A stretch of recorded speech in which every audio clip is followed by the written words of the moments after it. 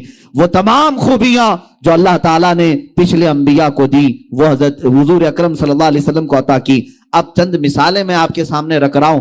ایک ہے موسیٰ علیہ نبینا علیہ الصلوۃ والتسلیم، ان کے واقعات اکثر سنائے جاتے ہیں اور سنتے بھی ہیں آپ۔ سیدنا موسیٰ کلیم اللہ علیہ الصلوۃ والتسلیم کی ایک بات میں عرض کرتا ہوں، آپ کوہ طور پر جاتے ہیں اور عرض کرتے ہیں اے رب ذوالجلال میں تیرا دیدار کرنا چاہتا ہوں، میں تجھے کھلے آنکھوں دیکھنا چاہتا ہوں۔ قرآن پاک میں ہے ربی ارینی، اے اللہ تو مجھے اپنا دیدار کرا دے، اور اللہ کی طرف سے جواب آتا ہے لن ترانی، اے موسیٰ تو ہرگز مجھے نہیں دیکھ سکے گا۔ بار بار موسیٰ علیہ السلام نے اصرار کیا تو رب تعالیٰ نے پھر کس انداز میں بلایا، فخلع نعلیک انک بالوادی المقدس طویٰ، اے موسیٰ اپنی چپلیں اتار دیں، اپنے نالین اتار دیں اور کوہ طور پر آئیں۔ کوہ طور مصر کی وادی سینا میں موجود ایک پہاڑی کا نام ہے۔ سیدنا موسیٰ علیہ السلام جب طور پر چڑھتے ہیں وہاں پر حکم کیا ہوتا ہے، قریب موجود ایک دوسری پہاڑی پر ایک درخت ہے، اس درخت پر آپ دیکھتے رہیں۔ حضرت موسیٰ علیہ السلام اس درخت پر دیکھتے رہے۔ رب تعالیٰ نے اپنی ذات مبارکہ کی تجلیات میں سے سوئی کے ناکے سے بھی کم ہلکی تجلی اس درخت پر نازل فرمائی، اور روایات یہ بتاتی ہیں فلما تجلی ربہ، اللہ تعالیٰ نے جب اس پہاڑ پر اپنی تجلی کا اظہار فرمایا، حضرت موسیٰ علیہ السلام غش کھا کر کے گر گئے۔ سیدنا موسیٰ علیہ الصلوۃ والتسلیم غش کھا کر کے گر گئے اور پورا پہاڑ جل کر کے راکھ ہوا۔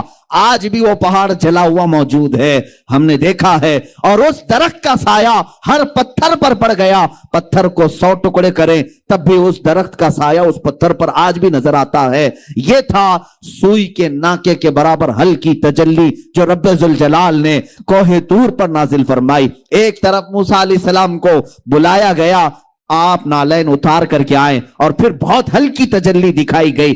اتنا ہی دیکھا اور حضرت موسیٰ علیہ السلام کھلے آنکھوں سے نہیں دیکھے، ابھی پلک جھپکتے ہوئے ہی آپ نے دیکھا تھا اور حالت یہ ہو گئی۔ اب سنیے، واپس موسیٰ علیہ الصلوۃ والتسلیم روئے زمین پر تشریف لاتے ہیں۔ جب آپ اپنی قوم کے پاس آتے ہیں فرمایا گیا اگر کوئی آنکھوں میں آنکھیں ڈال کر موسیٰ علیہ السلام کو دیکھ لیتا تو اس کی آنکھیں چلی جاتی تھی۔